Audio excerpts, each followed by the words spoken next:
ভিডিওর শুরুতে সুলতান ডাইন দেখে এটা বোঝার বাকি নেই যে আমরা কোথায় এসেছি। অনেক দিন ধরেই ডাল ভাতের উপরে আছি, তাই ভাবলাম একটু আমিষ খাওয়া যাক। তো সেখান থেকেই সুলতান ডাইনে আসা। সিঁড়ি বেয়ে দোতলায় উঠতেই দেখি সুলতান ডাইনের বড় করে লোগো লাগানো।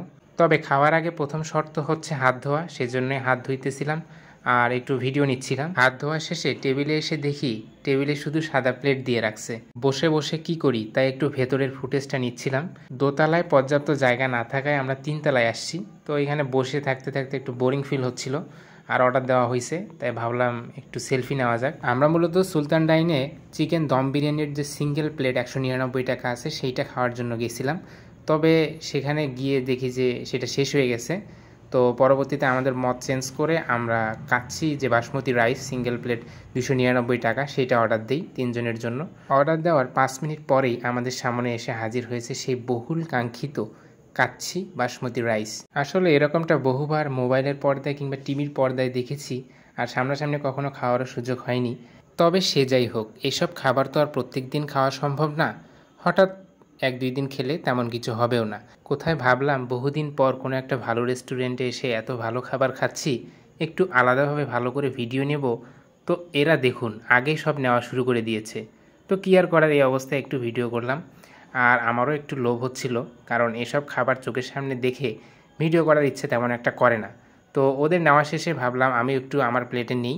তো এই নেওয়ার অংশটা একটু ভিডিও করতেছিলাম। আর এখানে যেটা দেখলাম যে রাইসের পরিমাণটা একটু হলেও কম, বাদবাকি যে আলু আর মাংসের পরিমাণটা ঠিক ছিল, তবে রাইসটা আর একটু বেশি হলে ভালো হতো। 3 ভিখারি গেছি একসাথে খাইতে। তো কথিত আছে যে খাওয়ার আগে একটু ভিডিও নেওয়া দরকার, তো সেখান থেকে এই যে ভিডিও নিচ্ছিলাম সেলফি আকারে। আর মুহূর্তটাকে স্মরণ করার জন্য কিছু ছবিও তুলে রাখলাম। তো কথা না বাড়িয়ে এবার খাওয়ার প্রসঙ্গে আসা যাক। না, খাওয়ার প্রসঙ্গ না, খাওয়ার রিভিউ দিতে হবে। তো সেখান থেকে আমি একটু রিভিউ দেওয়ার চেষ্টা করলাম।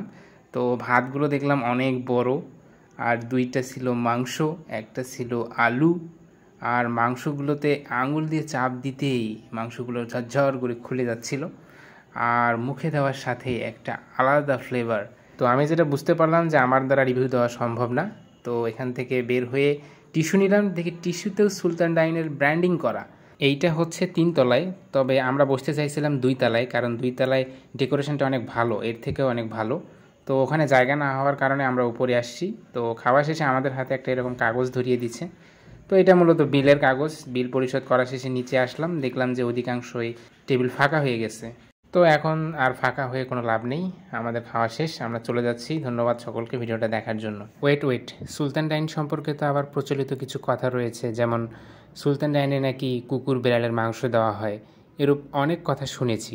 তবে আমার তো এমনটা মনে হয় না। আমি তো খাওয়ার পর বুঝলাম যে এটা খাসির মাংসই ছিল। তবে এ সম্পর্কে যদি আপনাদের ভিন্ন কোনো মত থাকে তাহলে অবশ্যই সেটা কমেন্ট বক্সে লিখে জানাবেন। আর ভিডিওটা যদি ভালো লেগে থাকে তাহলে চ্যানেলটাকে সাবস্ক্রাইব করে পাশে থাকবেন। ধন্যবাদ।